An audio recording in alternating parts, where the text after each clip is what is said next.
let's get into the personal then. Marc Sessler, you're first. Your Browns, this is as high an expectation level as I can remember. I mean, we might, I'm being serious here, like go back to the Sam Rutigliano years where they enter a season, or the Marty Schottenheimer years. Yeah, I think maybe? Schottenheimer. Okay. Yeah. All right, so I went a little too far back. The Marty Schottenheimer years, where you can sit here and say, this team has got the stuff. I give you the floor on that front.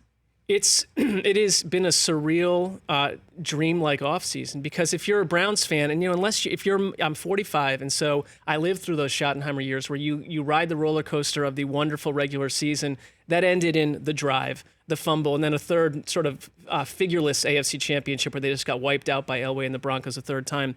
Disappointment was always around the corner, and there's been nothing but 20 years of a slow-motion car crash since. So part of me just wonders, all of this, is it truly the greatest joke yet spun by the football gods? And something is around the corner. But here's the difference, because in years past on our show, we've even fallen into narratives where I've told these guys in a 10-minute speech that Brandon Weeden was going to turn the corner, or that Johnny Manziel had overcome his demons. But this time, I believe you actually have the quarterback.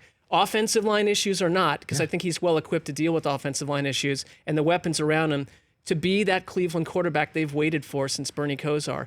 I also think that Freddie Kitchens, it's not easy to be a first-year head coach who wants to call plays. It is not. We met him, and it's 10 minutes of FaceTime with him, but over everything that he's had to deal with since, some tough questions along the way, I just think he is who he is. He's a Bill Parcells disciple. I think he's learned a lot. I think the veneer of this sort of all-shucks guy from down south who kind of, is whistling Dixie and telling jokes. I think there's a lot more to Freddie Kitchens. I think he's the right coach for this team.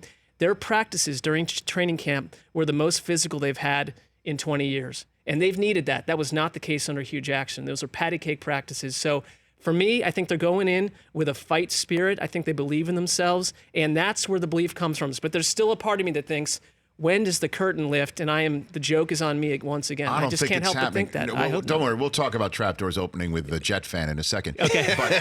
But to me, there is no curtain here. What would be a successful season to you, Marc? I think it's like they're going to go through some lumps. I think especially early on, they have a tough primetime heavy slate out of the gate, and they're probably going to need some time to gel. I think the line is a concern. I put them at 9-7 or 10-6 as a wild card team that then wins a playoff game and has a chance to go into New England in that second playoff game. Sorry, Chris Brockman. We'll see what happens. He's laughing about that because, that's... Please let that happen. I know, like that's a dream scenario for a Patriot fan. Scenario. That Patriots they come by in 35. feeling like they're going to wake up dangerous, and here comes Belichick against the first-time quarterback in a divisional playoff game, it's the Texans with the leather jackets. Rough setup, yeah. Varsity jackets. Kind of, For more of The Rich Eisen Show, tune to Audience Channel 239 on DirecTV for free on BR Live, or download the Rich Eisen Show app.